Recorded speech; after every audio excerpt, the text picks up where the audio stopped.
Assalamualaikum warahmatullahi wabarakatuh. Anak-anakku solihin, anak-anakku yang solih dan yang insya Allah dirahmati oleh Allah Subhanahu wa Ta'ala. Apa kabar hari ini? Semoga Allah selalu memberikan semangat ya dalam belajar, ya bersungguh-sungguh dalam belajar agar kita bisa mencapai cita-cita kita ya. Sebelum belajar, mari kita berdoa terlebih dahulu. Bismillahirrahmanirrahim. Rabbi zidni ilman warzuqni fahman. Amin ya robbal alamin. Setelah kemarin kita belajar tentang apa nak? Cara membuat puisi ya. Bagaimana cara membuat puisi yang baik dan yang benar. Sekarang kita akan belajar tentang keragaman suku dan budaya di Indonesia. Di tema 6 ya, subtema 2 pembelajaran 4 sampai 6. Perhatikan ya nak. Keragaman suku bangsa dan budaya di Indonesia. Suku bangsa Indonesia itu termasuk bagian dari keragaman bangsa Indonesia. Ada banyak sekali suku bangsa yang mendiami wilayah kepulauan di Indonesia. Dibandingkan dengan negara lain, jumlah suku bangsa Indonesia itu menjadi terbesar di dunia. Suku bangsa Indonesia itu tersebar di seluruh wilayah Indonesia, baik di pulau besar ataupun pulau kecil. Sejak dahulu kala Indonesia itu hidup dalam keragaman ya. Ada istilah Bhinneka Tunggal Ika. Ulangi, Bhinneka Tunggal Ika. Ada pada lambang negara Garuda Pancasila. Bukan cuma slogan saja, tetapi penduduk Indonesia terdiri atas beragam suku bangsa, agama, bahasa, adat, dan budaya, tetapi semua dapat hidup rukun berdampingan. Pernahkah kamu mendengar kalimat Bhinneka Tunggal Ika? Yaitu terdapat pada Garuda Pancasila ya. Tahu kan Garuda Pancasila, di sana ada simbolnya Bhinneka Tunggal Ika. Garuda Pancasila itu adalah lambang negara Indonesia. Garuda Pancasila adalah lambang negara Indonesia. Apa arti Bhinneka Tunggal Ika? Ada yang masih ingat? Iya, artinya berbeda-beda tetapi tetap satu jua. Iya. Kalimat Bhinneka Tunggal Ika itu terdapat dalam kitab atau buku Sutasoma karangan Empu Tantular. Dalam kitab apa? Sutasoma karangan Empu Tantular ya. Pada masa kerajaan Majapahit abad ke-14. Iya. Sekarang kita akan belajar karena keberagaman budaya dan suku itu banyak sekali ya di Indonesia. Tadi ada apa aja keragaman suku bangsa, rumah adat, pakaian, bahasa, agama ya. Itu tapi sekarang kemarin kita telah membahas apa? Tarian daerah ya, udah ya. Iya. Sekarang lalu ada apa lagi? Keragaman ras atau ciri fisik ya itu. Sekarang kita akan membahas tentang rumah adat di Indonesia ya. Indonesia tidak hanya memiliki wilayah yang luas saja, tetapi juga memiliki keberagaman suku, budaya, agama, dan adat istiadat. Nah, setiap provinsi di Indonesia memiliki rumah tradisional yang menggambarkan ciri khas setiap daerah loh. Nenek moyang katanya Indonesia itu membuat rumah tradisional dengan berbagai desain arsitek yang begitu profesional, indah dan unik. Tidak hanya indah secara visual saja, rumah adat juga memiliki arti, baik simbolnya ataupun mana pembuatan rumah adatnya, katanya seperti itu ya. Ya tapi intinya malah rumah apapun sama aja ya. Yang penting mah bisa dihuni gitulah ya. Kita lihat ya nak. Rumah adat sebagai warisan katanya leluhur Indonesia. Meskipun sebagian ada yang punah juga ya. Ini adalah gambar-gambarnya, diantaranya ada balon di Sumatera Utara. Ada Krong Bade, rumah adat Krong Bade di Aceh. Selanjutnya ada rumah adat Rakit Limas di Bangka Belitung. Ada rumah adat Panggung Kajang Leko di Jambi. Ada rumah adat Limas di Sumsel, Sumatera Selatan. Ada juga rumah adat rakyat di Bengkulu. Sekarang kita akan membahas tentang makanan khas Indonesia.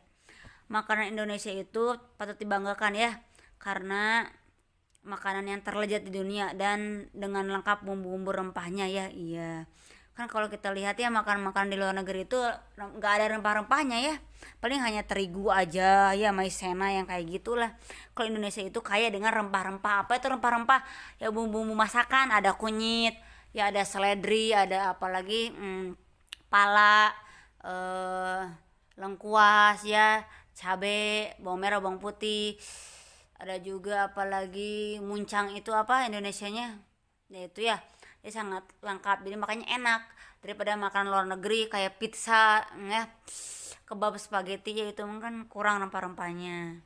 Makanya harus bersyukur ya, Allah memberikan kita itu tumbuhan-tumbuhan yang bisa dijadikan makanan yang bisa kita makan ya, sehat-sehat lagi ya.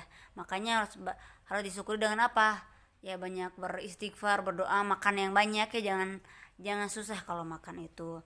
Coba lihat kita ya foto-foto makanannya nih, ada soto kudus, sotonya itu pakai ini, pakai nasi ya nak, iya. Ada asinan Betawi, itu apa aja tuh, engkol atau apa itu teh, ada kacangnya juga itu ya, ada timunnya. Lalu ada rendang ya, tahu nasi rendang ya, Padang suka beli kalian ya. Ada empe-empe Palembang juga seperti ini ya, alhamdulillah itu ya. Ini adalah tugasnya ya, silakan. Tugas tema 6 subtema 2 ya. Silakan dikerjakan halaman 95 sampai 96, ada juga halaman 98 dan halaman 103 sampai 104 ya. Di sana ada kalian silakan membuat puisi sendiri ya tentang cita-cita. Sebelum ditutup ya, silakan kalian perhatikan dulu ini ya, video berikut ini ya. Ya, penyebab keberagaman ya. Indonesia itu memiliki beragam suku bangsa yang tersebar ya. Ada beberapa faktor yang menyebabkan Indonesia memiliki beragam suku budaya. Perhatikan ya nak. Yang pertama, letak strategis Indonesia. Indonesia terletak di antara Samudra Hindia dan Pasifik. Selain itu diapit oleh dua benua, yaitu Asia dan Australia. Hal itu akhirnya menjadikan Indonesia sebagai lintas perdagangan internasional. Negara kepulauan, yang kedua ada negara kepulauan. Indonesia merupakan negara kepulauan, ada beribu-ribu pulau. Ini membuat terbentuknya berbagai perbedaan suku, bahasa, juga budaya berbeda di setiap pulau atau daerah.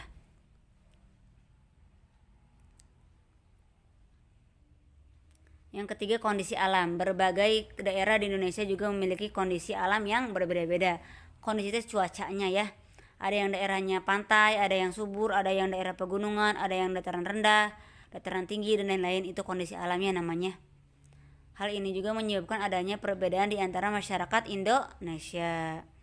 Menurut situs resmi Kementerian Pendidikan dan Kebudayaan Republik Indonesia, inilah beberapa jenis keberagaman suku di Indonesia. 1. Keberagaman wilayah dan lingkungannya, ya beda-beda ya lingkungannya ya. Kedua, keberagaman suku, bangsa, dan budaya. Yang ketiga, keberagaman agama ya. Yang keempat, keberagaman ras. Kelima, keberagaman golongan. Keenam, keberagaman jenis kelamin dan gender. Contoh jenis keberagaman di sekitar kita. Keberagaman wilayah dan lingkungan, yang pertama ya. Indonesia itu ada berapa? 34 provinsi ya. Setiap daerah memiliki ciri khas wilayahnya masing-masing. Misalnya daerah Malang, Jawa Timur terkenal dengan daerah pegunungan seperti Gunung Bromo, di mana di Malang. Begitu juga daerah yang menjadi tempat kita tinggal pasti memiliki ciri khas sendiri ya. Selanjutnya, keberagaman suku, bangsa, dan budaya. Coba perhatikan lingkungan rumah kita. Pasti kita juga memiliki teman yang berbeda-beda asalnya ya. Misalnya ada orang Padang, orang Jawa, orang Medan, dan lain sebagainya. Masing-masing dari suku juga memiliki budaya yang berbeda. Mungkin bisa terlihat dari bahasanya, makanan, kesenian, dan masih banyak lagi. Selanjutnya, keberagaman agama. Ya, seperti kita ketahui ya, keberagaman agama itu ada 5 ya di Indonesia. Apa aja? Islam, Kristen, Katolik, Hindu, Buddha, Konghucu ya. Kristen Katolik sama aja sebenarnya ya. Kristen atau Katolik itu beda sedikit lah. Jadi kita juga akan menemukan perbedaan agama di sekitar kita gitu ya.